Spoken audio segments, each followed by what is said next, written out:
I'm not a Muslim, here are 5 reasons why. Number 1, it's a redundant revelation. However nonsense you think Christianity is, at least it has a point. It's advancing on the biblical narrative so far in a really sophisticated way. That's why Christians still read the Old Testament, because it's part of the same story. So whether you think Christianity is true or not, you have to at least recognize it's more credible than Islam, because Islam essentially wants to sign off on Christianity with the additional complication of randomly rejecting certain parts of it. Like, even if you think Christianity is no more credible than the mad rantings of a raving lunatic, that would still make it way more credible than someone who comes along 600 years later, claims to agree with those mad rantings, reject random parts of it, add a whole load of other nonsense on top of it, and then claims that was the message intended all along. And some of what Islam considers to be authoritative from Christianity and Judaism is stories that not even Jews and Christians believe, because they're folk stories that came along hundreds of years after the fact. Even when you're looking at the Bible, Muslims didn't pick the best stuff to believe. For example, most Muslims accept the nativity account pretty much as it is, even though that's actually the part of Jesus' life that is the most disputed by biblical scholars. Meanwhile, Muslims reject the crucifixion account, even though secular scholars will tell you that if there's one part of Jesus' life you should actually accept, it would be his crucifixion, attested to by 4 separate authors, all writing within the lifetime of eyewitnesses. So the only way that Islam could be salvaged as anything other than a redundant advancement on the Bible would be if it in some way improved upon it. But as I've just shown, it doesn't. It rejects the most credible parts of the Bible while accepting some of the least credible parts, and there are many other problems I don't even have time to go into. The main claim Islam has to being an improvement is that they believe in pure, unadulterated monotheism, while Christianity believes in that Trinity nonsense. So basically just a bunch of humans claiming that an immaterial, timeless, all-powerful being, well beyond human comprehension, can't possibly exist as one being and 3 separate persons. Now, I don't know about you, but I have very little evidence about what is and isn't possible for God. So what are Muslims going off here? Just vibes? The Trinity feels wrong? Well, call me crazy, but if you come along 600 years after Jesus and claim your new religion is the truth that he actually preached, I'm going to need a little bit more than just vibes to take your word over the accounts of the people who were actually there. Speaking of that 600-year difference, here's the next issue. The history of Islam has holes in it. I bring this up now because it catches Islam in an inescapable bind. See, if Muslims claim that Jesus and his disciples were Muslims, when the Bible doesn't appear to say that at all, they have to be claiming that the history was corrupted super early. But if you're going to make such a historical critique of Christianity, it's absolutely vital that Islam doesn't have those same issues, only worse, because then you'd be a massive hypocrite. The latest gospel account was completed according to the most critical scholarly consensus within 6 decades of Jesus' death. Islam didn't come along until 6 centuries later, and our earliest account of Jesus' death, burial, and resurrection came along just a few years later, in the early 50s, while Jesus died in the mid-30s. So that kind of makes 6 centuries seem like a long time. But what a lot of people don't know is that even if we're talking about Islamic history from the 7th century onwards, it's still not very credible. This is probably the biggest blind spot in all of comparative religious study. Most people are aware of the theory that Jesus didn't even exist, even if most people don't take it very seriously. And I think a lot of people just assume that the story of Muhammad and how Islam came into existence is uncontroversial history. Certainly the stuff that happened immediately afterwards, like the Arabs taking over huge amounts of the world, is just settled history. And therefore I guess people just say, well, obviously also all the stuff about Muhammad must be agreed on basically by everyone. But here's the thing. Firstly, the Quran isn't really a biography of Muhammad, which I hope you already knew. Instead, when people talk about the life of Muhammad, they're almost always talking about the Hadith. And the 6 most reputable and respected Hadith collections in Sunni Islam didn't appear until the 9th century, a full 2 centuries after Muhammad died. So this would be equivalent to if the Gospels were written in 230 AD. Even the most critical scholar in the world wouldn't place them later than 130 AD, so that's twice as long as even the most critical account. And indeed most Christians claim, and there are in fact good reasons to claim, that the Gospels were all completed before 70 AD. so that's 1/5 the amount of time. Quintuple the amount of time for error and legend and contradiction to slip in, so unsurprisingly there's a lot of contradiction. Arguably most insane is that a lot of what is supposed to be describing Mecca in these accounts doesn't actually line up with Mecca at all. A lot of the geography is just wrong. Based on this, some scholars argue Muhammad didn't even exist, and many more would say that there's kind of a Robin Hood thing going on, where he's actually an amalgamation of all sorts of different historical figures. And there are some other reasons to view early Islam with suspicion. Easily the most suspicious thing is when the third caliph, Uthman, burned a whole load of Qurans because they didn't agree with the version that he decided would be the official Quran from now on. Now, maybe a Muslim could choose to ignore this. I mean, there are loads of historical texts that have all sorts of issues. There are texts written centuries after the event that historians still view as reasonably credible. But what a Muslim can't do is ignore all these issues and then say that we should be suspicious of Christianity and that Christianity's been corrupted and we have no idea what the historical Jesus was like, and actually, secretly, he was probably a Muslim. Let's be honest, if there was any account of some important Christian burning a whole load of Bibles because they didn't agree with the Bible that he wanted everyone to be reading, Muslims would take that as absolute, definitive proof that the Bible had been corrupted and was a perversion of the Word of God. But instead, because it's their book that has these issues, they're forced to pretend this isn't an issue at all. And that's what I mean in saying Muslims are caught in a double bind, because if they critique Christianity, then they have to apply those same criticisms to Islam, where they are far more damning, and therefore Islam would be false. But if they can't critique the Bible, then they can't justify their claim that the Bible is wrong about key biblical figures, and therefore Islam is false. Reason number 3, God makes bad arguments. So in the Quran it says, if you doubt that it is the word of God, try to write something like it, and if you can't, that proves it only could have been written by God. Now on the surface this seems like a bad argument to me because people have varying levels of literary ability, so somebody who's in the top 1% of writers could write something that 99% of other people wouldn't be able to produce something similar to. So it would only take one anomalously good writer to write something so good that the vast majority of people wouldn't be able to write anything like it. It wouldn't take God. But also, this claim is really subjective. Like, who's to say what constitutes really good writing? There are definitely books out there that I think are really well written, and maybe I think they're better written than the Quran. But the big issue is I don't speak Arabic, and even if I did, I'm probably never going to get to a point where I'm able to determine what constitutes literary excellence in a second language. Realistically, anyone watching this video who wasn't raised speaking Arabic from a very young age is never going to be able to engage with this argument one way or the other. So it's not going to be able to convince very many people at all then, is it? So it's not a very good argument. And please note, this bad argument is from God. According to Islam, the Quran is the literal, word-for-word speech of God. So if there's a bad argument in the Quran, that's God making that argument. Now, you might say, well, sure, the argument isn't going to convince me, but for an Arabic speaker, this argument would be very convincing, and that's got to be significant, right? Now, I'd imagine most Arabs probably would say the Quran is fantastically well written because most Arabs are Muslims, and the small number who aren't could be dismissed as just being possessed by a devil, so they would be unable to recognize the fantastic brilliance of the Quran. However, there is one small issue for Islam. See, at one point, Muhammad, in the Hadith, shouts out his top 4 Quran reciters. He says, if you're going to learn the Quran from anyone, you should learn it from these 4 because they're the best. And one of the people he shouts out was Abdullah bin Masud. So Abdullah bin Masud must have understood the Quran. I mean, if you're going to say that the Quran is so well written that it should just be obvious to everyone that it came from God, then at least these top 4 Quran reciters should have been able to recognize that. Except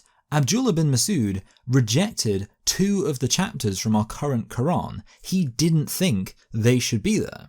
So how can it possibly be that the Quran is so well written that it should be obvious to everyone that it comes from God, when even Muhammad's top Quran reciters couldn't agree with each other about what actually was part of the Quran. Side note, another big issue with Islam is that a lot of arguments that are kind of D-list arguments in Christian apologetics are literally the best arguments that Muslims can offer up. Some other examples would be that many Muslims claim the Quran was filled with scientific knowledge that humans couldn't have known at the time. And I've always found this argument really stupid because it relies on just explaining away all the times that the Quran makes profoundly unscientific statements. Like, I could sound like a scientific genius too if you said that every single time I'm wrong, it's just a metaphor, but every single time I'm right, that shows miraculous scientific knowledge. Now, yeah, this would also apply to the Bible, but I don't often see Christians making this as their main argument. Then there's what's called the mathematical argument, where you take a part of the Quran and you find certain connections that you can make between certain numbers. So maybe a particular chapter and a verse has a word that's mentioned a certain number of times, and then you follow how many times that word is made after that, and then it has, like, you take that number and then you put that at the start of the first, and then you add it, and then that's the number of words in this chapter. You know, just something like that, where you're taking pretty random numbers and you're just forming all sorts of various connections between them. But the issue is, of course, you can find these kind of connections, and people have, for all sorts of books, and you can do it for the Bible. But most Christians don't really focus on that as an argument because it is a D-tier argument. And the same thing with unique literary excellence. There are Christians out there who will argue that the Bible is just so well written that it must have come from God. But most Christians don't make that as their main argument because it's a bad argument. But in the case of Islam, it's God who's making these arguments, and they're arguments that we know aren't accurate. Because again, if the Quran was genuinely, obviously written by God, why did Muhammad's top Quran reciters disagree on what actually belonged in it? This for me is a knockdown argument. I'm not about to start believing in a God who makes arguments that can be so conclusively and effortlessly debunked. Anyway, reason number 4 is slightly more of a fun argument than a knockdown one, but it's basically that Islam can't possibly be a global religion. See, Islam claims to be the final revelation for the whole world, even though it seems to be very much focused on 7th century Arabia. This is, by the way, why historical context defenses for Islam don't work as well as they do for other religions, because the whole point of Islam is that God gave all these other deficient revelations and religions to all these other areas, but the Quran is his final revelation that we'll ever need. But okay, here's the fun thing. You're probably aware that a key part of Islam is Ramadan, where Muslims are supposed to fast from sunrise to sunset. Now, there's lots of fun facts about Ramadan, like in Muslim countries, the average caloric intake during Ramadan actually increases, because even though they're fasting from sunrise to sunset, before sunrise and immediately after sunset, they have 2 massive feasts, which doesn't really seem like fasting to me. I mean, maybe intermittent fasting like that could at least be healthy for someone if they weren't also required to abstain from water. But the real issue is that not only is Ramadan very unhealthy for people, but it's potentially deadly, because the further away you get from the equator, the longer days get in the summer. So all those immigrants moving from the Middle East to Europe don't realize what they're signing up for, because around the Middle East, daylight doesn't really fluctuate that much throughout the year. It always stays around 12 hours. In northern parts of the UK during the summer, daylight can start at 4:15 and end at 10:15. So that's 50% longer at 18 hours. And there are parts of Europe further north than that. In Hammerfest, in Norway, the day lasts 24 hours in the summer. The sun doesn't set from early May to late July. So if Ramadan falls entirely within that time frame, that means Muslims wouldn't be able to eat or drink for 30 days. In other words, they die. But Islam is supposed to be a religion for the whole world. The aspiration of Islam is that from pole to pole, everyone would declare that there is no God but God and Muhammad is his prophet. Well, that doesn't work when there are entire civilizations north of certain latitudes where you literally could not be Muslim. You can kind of consider the Arctic Circle like an anti-Muslim force field. Now, sure, we could just say that in a perfect Islamic world, nobody would live in those areas, or maybe they'd live there and then they would migrate south whenever there's a Ramadan that occurs during the summer months. Or perhaps they should be there and they should just starve to death as martyrs for Muhammad's lack of knowledge of axial tilt. Alternatively, you could do what Muslims actually do, which is lie about this being an issue, because there are Muslims in these areas. There are Muslims everywhere, and what they've decided is just to completely ignore the commands of the Quran and just make up when they feel like fasting whenever Ramadan occurs in the summer. There's actually a whole Wikipedia page on Islam in the Arctic, and the basic conclusion is that Muslims just decide for themselves when they feel like fasting, in complete contradiction to the Hadith. If you're going to tell me that Muhammad was sent by God to provide a revelation to all people, then I feel like that revelation should actually be applicable to all people. If you're going to tell me this whole issue was just an oversight, then that seems like a pretty deficient view of God. Christianity, by the way, actually could be a universal religion. There's nothing about Christianity that you wouldn't be able to do anywhere on earth. And one of the reasons for that is because Christianity doesn't really try to micromanage every aspect of your life. There's basic standards about what constitutes moral behavior, but it's all very adaptable to cultural and environmental considerations. Micromanaging every aspect of your followers' lives might not be great if you want to spread your religion across the whole globe, but it would be pretty good if you wanted to maintain a cult-like level of control over those who believe in the religion, so that's a plus. On that note, let's finish with reason number 5, Islam's evil prophet. So you might think here I'm talking about Muhammad, and sure, it is a big deal that Muhammad was an evil guy, considering he's supposed to be the pattern of conduct for all Muslims. Occasionally there'll be feel-good stories in the news about a group of Muslims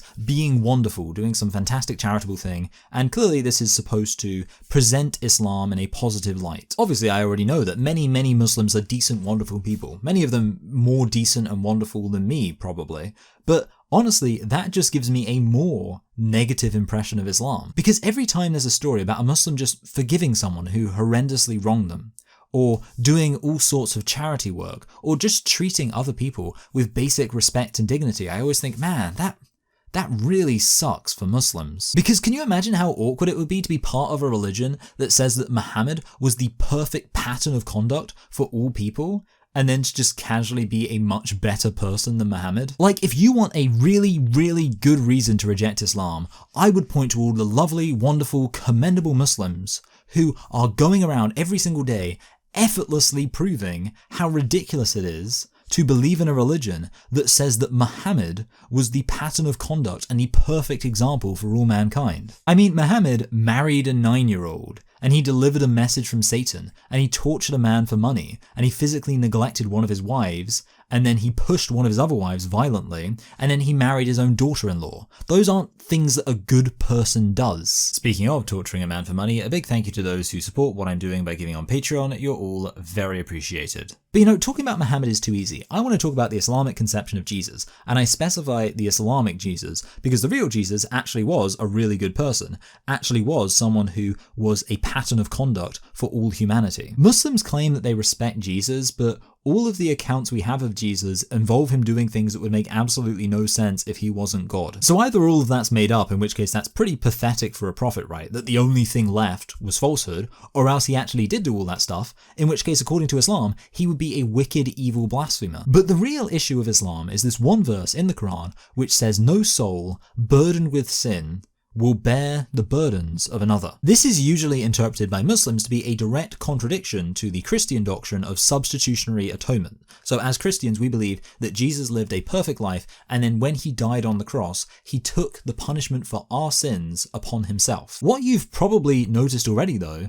is that this verse specifically leaves the door open for Christianity, because it says that you can't bear the burdens of another person if you yourself are burdened with sin. But the Bible says that Jesus didn't sin, and maybe even Jesus was sinless in Islam. This is a bit more contentious, but there is one verse that says any time that a baby is born, that baby is touched by Satan, except for Mary and her son, i.e. Jesus. So if this is talking about receiving some sort of sinful disposition, then the implication would be that Jesus in Islam is the only man who was sinless. Meaning Jesus, even according to the logic of the Quran, was the only person who could have died for the sins of others. So you could summarize this by saying that in both Christianity and Islam, there was one person who was able to take the sins of the world upon himself and suffer for everyone else's sins.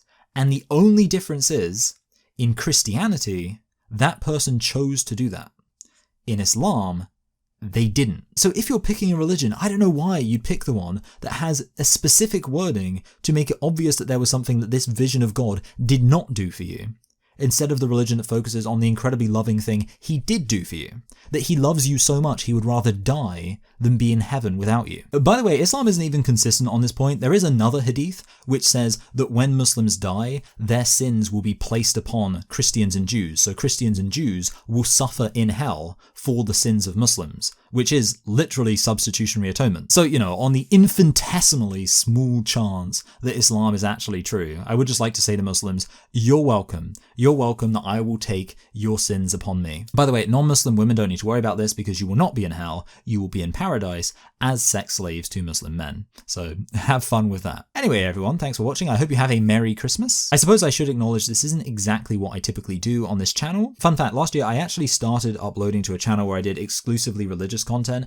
and my goal was to upload a video to that channel every single week. Unfortunately, religious content is really, really difficult to do well because anytime you get into a slightly difficult topic, you realize that you're going to have to look at every single angle and understand all of them, and you suddenly realize there's so many topics you can't do justice unless you have a really robust foundation of knowledge. So I'm going to keep building up that foundation of knowledge, and hopefully at some point I will be able to more comfortably upload videos to that channel, feeling confident that any issue I probably will have encountered and understood sufficiently. And I will also say, speaking of building up your knowledge, it is January 1st coming up, so if you've never read the Bible cover to cover, you might want to look into a reading list that would help you do that, just because, it's a very important book. It's probably worth having it in your intellectual arsenal that you've actually read it all the way through. If you haven't, you might well have, in which case I will link below to a pretty good reading list that is manageable. And I honestly might be doing that because every single time I've read the Bible cover to cover before, I've always read it really quickly, such that I don't think I've fully digested it. So I think I need to be a bit more disciplined in terms of reading it more slowly and with more intentionality. So that is probably what I'm going to be doing next year. So if you want to do it alongside me, then you're absolutely welcome to. Speaking of things you're welcome to do alongside me, I assume you've all purchased your advent calendar. You saw me eating them and you were like, oh man, that looks like a lot of fun. So it is actually the 17th. You probably won't be surprised to hear that I've been recording my videos a bit more in advance than I typically have been because, obviously Christmas, didn't want to have to be recording videos then. Is that ASMR? I don't know. Or did that sound, unfortunate? So the little door is a bauble. And what have we got? Oh, a Christmas tree. A Christmas tree. Yeah, there used to be a little message. On the first few doors I opened, there was a message. There's not anymore. Anyway, I'll put that to one side just while I finish up talking. So yeah, maybe expect a few videos similar to this next year. But apart from that, I'll just say that I hope you all have a very Merry Christmas. And if you want to give yourself a present for Christmas, which of course I'm sure you would, I think the one thing that you really want, you should have it at the top of your wish list. I'm pretty sure Santa can manufacture these in his workshop. It is a subscription to my Patreon, or indeed Subscribestar, I should say. That is an option, and arguably a better option. I know people have concerns around free speech and stuff like that. But yeah, if you do that, not only do you get to watch an extra video, you even get to determine what that video will be, because you can recommend videos, nominate them that you'd like me to respond to, and then you can vote for those videos and I respond to them. And this is the most recent video that I did. And I actually remember what it was because it was responding to someone who's a lot more obscure. So I can't be like, hey, you really want to watch this video? You want to see me respond to ContraPoints and Vorsh and Philosophy Tube? No, this person had 2,000 subscribers, but it was a perfectly entertaining video to respond to. I have socially transitioned to be a woman, use she, they pronouns, and identify as a woman. But this is... I have socially transitioned to be a woman. It's such an insulting statement. Because what you essentially mean is, you started wearing a dress, you started wearing makeup, and you grew your hair long, and you're saying that has socially transitioned you into being a woman. Considering what being a woman actually means to actual women, to say that you've just done this piecemeal thing, which again, not to suggest even that if it was significant and elaborate, that would be any better, but to suggest that you can say, based on some really small stuff you've done, that has socially transitioned you into being a woman. Not just I've socially transitioned, like if you said I've socially transitioned into the role of woman, socially transitioned to have the appearance of more like a woman, or like, you know, basically adjacent to a woman, that would be one thing. I'm sure people would still disagree. But for you to declare like unilaterally, I've socially transitioned into being a woman, reeks of male entitlement and ignorance, and of course a regressive mentality as to what being a woman actually is. So if that looks interesting, then of course, yeah, Patreon, Christmas gift to yourself. I wish you a Merry Christmas and a Happy New Year. Of course, I've still got a video I think to come out before New Year, so I'll wish you a New Year then. Bye!